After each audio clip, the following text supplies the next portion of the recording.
মহাপ্রভুর কাহিনী। রাধে রাধে।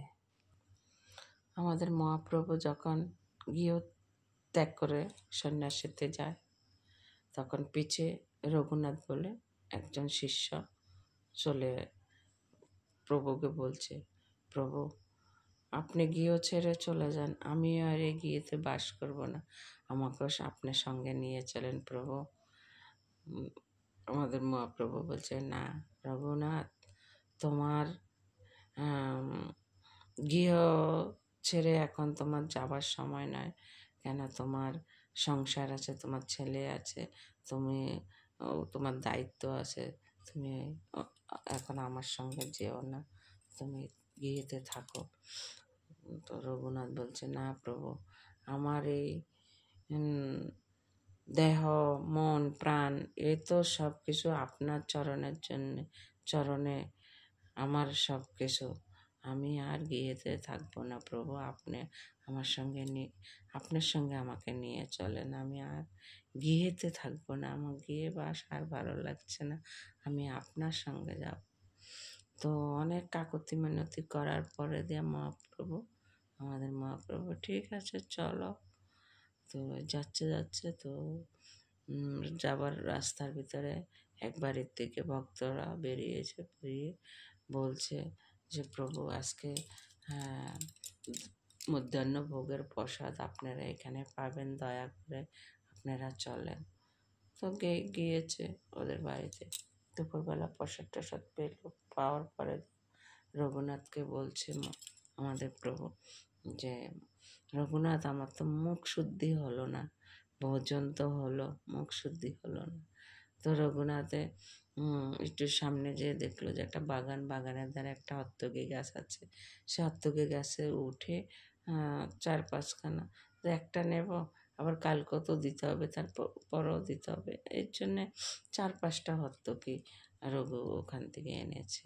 তো একটা এনে প্রভুকে দিয়েছে, প্রভু ওটা পেয়েছে, পাওয়ার পরে পরের দিনকা আরেক বাড়িতে এরকম মধ্যাহ্ন ভোগের জন্যে বলছিল। তো ওখানেও প্রসাদ পেলো দুপুরবেলা, পাওয়ার পরে আজকে আর রঘুকে বলতে হয় নাই যে রঘু আমার মুখ শুদ্ধি। রঘু এমনি প্রভুর হাতের ভিতরে একটা হত্তকে দিয়ে দিল। তখন আমাদের মহাপ্রভু বলল, রঘুনাথ, কালকে যখন আমি তোমার থেকে হত্তকি চেয়েছি, তখন দিতে তোমার বিলম্ব হয়েছে, আজকে তুমি বিনা বিলম্বে আমাকে হত্তকি দিয়ে দিয়েছ, কি ব্যাপার রঘুনাথ? বলছে, প্রভু কালকে যখন আমি হত্তকি আনতে গিয়েছিলাম, তো আমি একটু বেশি করে হত্তকি নিয়ে এসেছি, রোজ আপনাকে দিতে হবে, এর জন্যে নিয়ে এসেছি। বলছে, রঘুনাথ, আমরা কিন্তু ব্যাগদারি বৈষ্ণব, আমাদের জমানো চলবে না, আমাদের আজকে মিললে আজকে প্রসাদ পাবো, না মিললে না পাবো, আমাদের জমানো আমাদের ব্যাগদারি বৈষ্ণবেদের নেই। তুই ভুল করেছ রঘুনাথ, তুই ভুল করেছিস, তুই আমার শিষ্য হওয়ার যোগ্যতাই নেই, যা বেরিয়ে যা। মহাপ্রভু রঘুনাথকে খুব করে বকাবকি করেছে, সে তো রঘুনাথ ক্ষমা চেয়েছে, প্রভু আর জীবনে এরকম হবে না, আর আমি এরকম করব না, আপনি আমাকে এবারের মতন ক্ষমা করে দাও। রঘুনাথ আমাদের মহাপ্রভু বলছে, না, এর কোনো ক্ষমা নেই, যে জমা করে রাখে, যার কালকের দিনের জন্য আশা আছে, সে আমার সঙ্গে থাকতে পারে না, আমার সঙ্গে শুধু এখনের মুহূর্ত পর্যন্ত তুমি যাও, তোমার গৃহে ফিরে যাও, তুমি আমার সঙ্গে আর থাকতে পারবা না, যাও।